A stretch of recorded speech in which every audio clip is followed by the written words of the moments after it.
Good morning everyone, welcome back to my new blog. আশা করছি সকলে খুব ভালো আছো। সকাল সকাল ডায়েরি নিয়ে আমি ছাদে আসছি, তার কারণ একটাই, আমি ভিডিও এডিট করছিলাম। শর্ট ভিডিও, অনেক শর্ট ভিডিও আসছে, মিনি ব্লগ আসছে, চাইলে তোমরা সেগুলো দেখতে পারো। এখনও পর্যন্ত ব্রাশ করিনি, কোনো কিছুই করিনি, উঠে আগে ভিডিওগুলো এডিট করলাম। আর তো চলো এখন নিচে যাই, নিচে গিয়ে এখন ব্রাশ ট্রাশ করবো, চা খাওয়া, উঠান করে রান্নাবান্না করবো। মা এদিকে উঠে কাজকর্ম শুরু করে দিয়েছে অলরেডি। তো চলো ব্লগটা দেখতে থাকো, আশা করি আজকে ব্লগটা খুব খুব ভালো লাগবে। তো স্কিপ না করে দেখতে থাকো। তো এখন নিচে গিয়ে ফটাফট মুখ টুক দিয়ে চাটা খেয়ে নিই। নিচে আস্তে আস্তে মা চা গরম করে দিল, আর চায়ের সাথে আছে এখানে পপ বিস্কুট। তো এটা দিয়ে এখন সকালের খাওয়া বলতে কি চা বিস্কুটটা খেয়ে নেবো। তারপরে আবার এদিকে সকালের খাবারও বানানো হয়ে গেছে। আমি এ বাড়িতে আসলে অনেকটা দেরি করে ঘুম থেকে উঠি, তো ওই ব্রেকফাস্ট চা সব কিছু একসাথেই হয়ে যায়। তারপরে মা আর আমি এখানে দুজনে মিলে একটু শাক বাচ্ছিলাম, মেথি শাক এনেছিল বাবা। তারপরে স্নান টান সেরে একবারে রান্না করতে চলে আসি। আজকে না খুব মাঝখানে ভিডিও করা হয়নি। এ বাড়িতে আসলে না মার সাথে গল্পটা এতটা বেশি করা হয় যে আর ভিডিও করা হয় না। তো মা এখানে শাকটা আমাকে এভাবে ঝিরিঝিরি করে কেটে দিচ্ছে, আর আমি এদিকে বসিয়ে দিয়েছি আলু বেগুন দিয়ে ভাজা করব।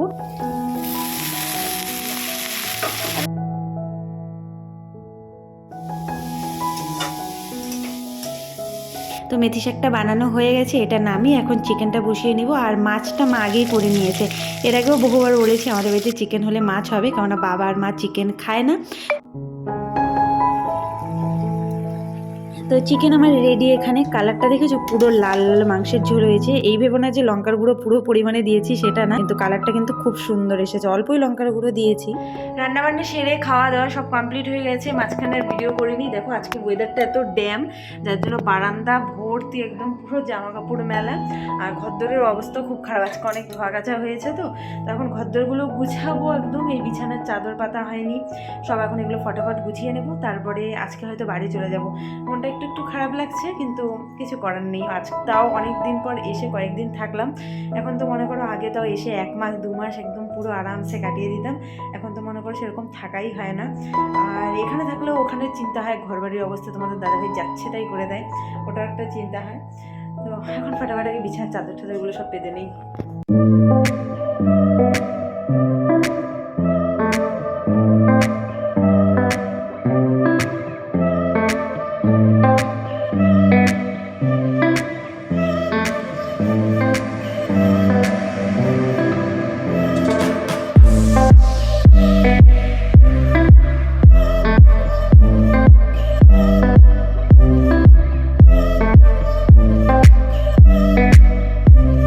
এক জায়গায় বেরিয়েছিল ঘর গুছাতে গুছাতে, সেই সময় দেখি মা চলে আসছে। আর আজকে এত ঠান্ডা পড়েছে, মাজার জন্য বাইরে থেকেই সন্ধ্যা দিয়ে দিল। না তো আমাদের বাড়িতে প্রতিদিন সন্ধ্যাবেলায় এক্সট্রা জামা কাপড় রাখা আছে, সেটা পরেই সন্ধ্যা দেওয়া হয়, পুজো দেওয়া হয়। তো আজকে ঠান্ডার জন্য সেটা সম্ভব হয়নি। তো সন্ধ্যা দিয়ে মায়ের দিকে চা বানিয়ে নিয়ে এসছে, সাথে আগের দিনের খুরমা, হাফ খুরমাই নিয়েছি, কারণ এগুলো প্রচন্ড মিষ্টি।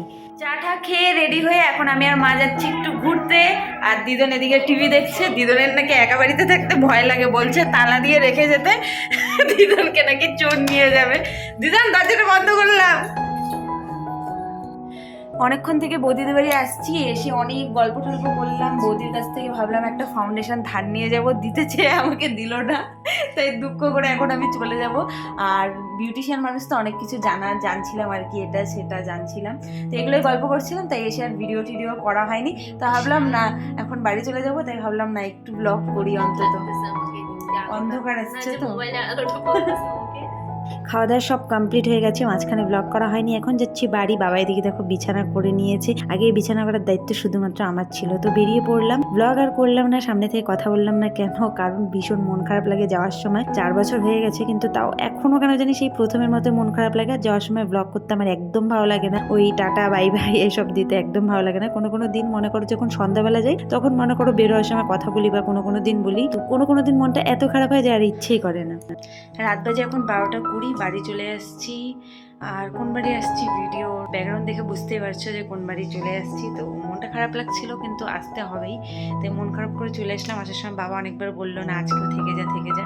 তারপরে ভাবলাম না, আসতে যেহেতু হবেই তো চলেই আসি। আর যেদিন মনটাকে বানিয়ে নেই যে হ্যাঁ আজকেই আসবো, তারপরে যদি কেউ যতই বলুক তবুও ভাবি যে না, চলে আমাকে আসতেই হবে, না তো পরের দিন আর এরকম করতে হবে, না তো মাসকে মাস হয়তো থেকে যাব। তাই এইভাবে চলে আসলাম। আর যেদিন চলে আসি আমার আসার সময় সেরকমভাবে ব্লগ করতে ইচ্ছে করে না, আর এসেও সেরকমভাবে করতে ইচ্ছে করে না। এসে ঘর দর একটু টুকটাক গুছালাম, গোছানোই ছিল, মোটামুটি টুকটাক গোছালাম, তারপরে ঘরদোর একটু ঝাড়ঝাটা দিলাম, ফ্রেশ ট্রেশ হলাম। তোমাদের দাদাভাই বিছানা করে এদিকে অলরেডি শুয়ে পড়েছে, ঘুমায়নি এখনও।